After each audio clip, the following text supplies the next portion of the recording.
All right, folks, so here it is, part 5 of our school journey. So last we left off, we had discovered some foreign bodies in my daughter's stool. And she didn't return to school for the remainder of the school year. I went and picked up her stuff from the school. They broke her wheelchair. So I asked them to investigate that and figure out what happened and arrange to have it repaired. So that's kind of where we left things.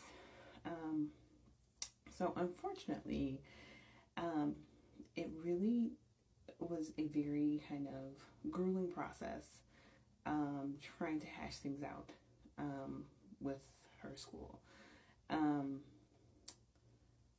I immediately, when she had the injections that, hey, she's not going to be back for the rest of the school year.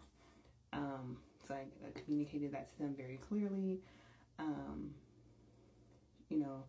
I let my attorney know what was going on and why she wasn't going back to school. And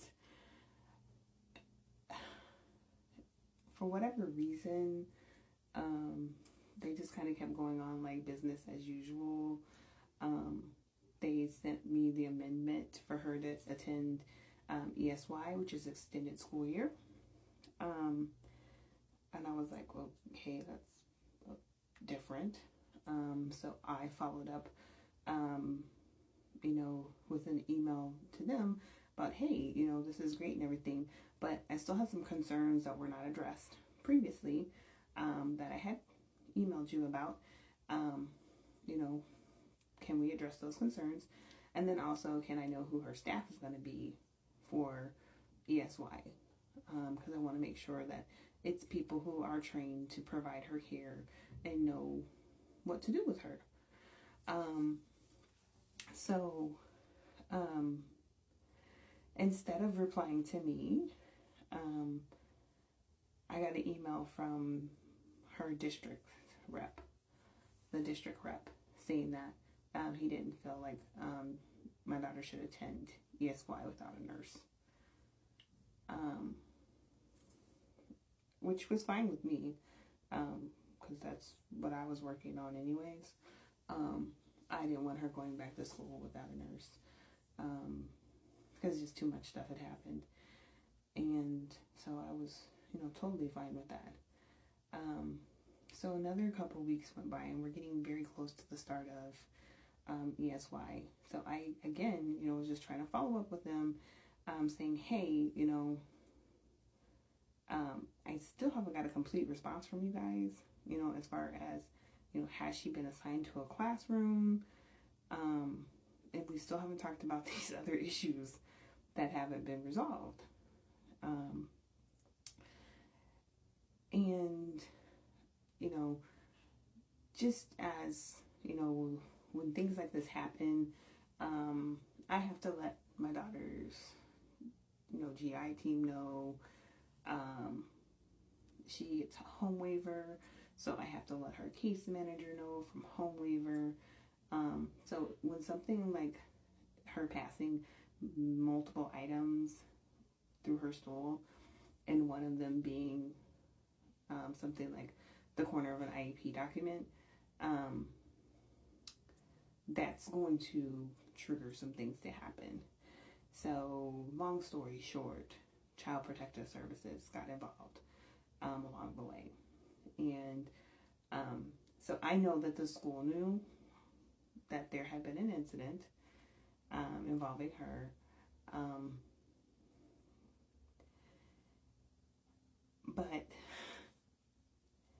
why not just confront it? You know what I mean? Like, why not just confront it and be like, hey, listen, obviously something happened here. Let's sit down and let's talk about it, right? No such luck. So almost a month goes by before we finally do sit down and have a meeting where I was trying to facilitate her return to school. And so, they further solidified that she would not return without a nurse. they still refused to take any responsibility for any of the events that had happened, including her button being removed while she was at school. Also ingesting the foreign body while she was at school. And also ingesting the corner of an IEP document. When I asked about that, nobody had a response. Nobody had any idea. They said, well, we didn't see her do it, so she couldn't have done it here. Well, obviously you didn't see her doing it because you weren't watching her. Because if you were watching her, she wouldn't have ingested all of those things. I mean, that's just what I'm thinking.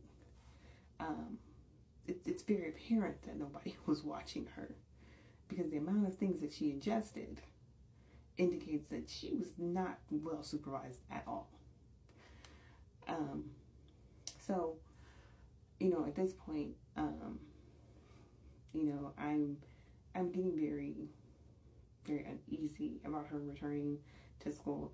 And then even the school is kind of making insinuations that she might not be able to come back. And they were like, well, we are a private facility, so we don't have to service her. And I was like, okay, say less. You're right, you don't have to service her. You're really not servicing her in the first place. Let's start there. Because what you're doing is a disservice to her. Let's start with that. How about that? But anyhow, we came to an agreement that she would go back. She would attend ESY with a nurse. So that's where we had left things. We were going to find the nurse. We had a good plan in place for how the communication was going to occur between school and home. And we had nailed down all of the things that needed to be monitored for her throughout the day. Okay. So fast forward about 2 weeks, and this is right before ESY was supposed to start. I get an email from the district rep saying that they have now said that she's not going to be returning to their school because they don't feel comfortable providing service for her anymore. I'm not really sure how they didn't feel comfortable providing service for her, because nothing changed in her level of care from when she arrived there to when they said that she could no longer attend. So I'm really not sure what changed in their minds, and why they were no longer comfortable, because they weren't doing anything more for her than when she got there. And her needs didn't change. Her safety concerns didn't change. None of that changed. So nothing changed. So I'm not sure how you were comfortable accepting her as a student. But then when you actually get her as a student, you're like, oh gosh, no, well, we're not comfortable with this. You knew what it was before she came there. So, whatever. So that's, I said, I'm not going to sit here and go back and forth with you guys about this. Because most importantly, I need my daughter to be in school. She really enjoys being in school, and I want her to be someplace where she's safe and I don't have to worry about her all day long. So the hunt began for a new school. And we had about a month before the actual school year was going to start. So she did end up missing all of the extended school year. So we have to deal with that now, because she did not get her extended school year services. But she should be eligible for compensatory services for missing out on those services. So it's still not over, because there's more. So stay tuned.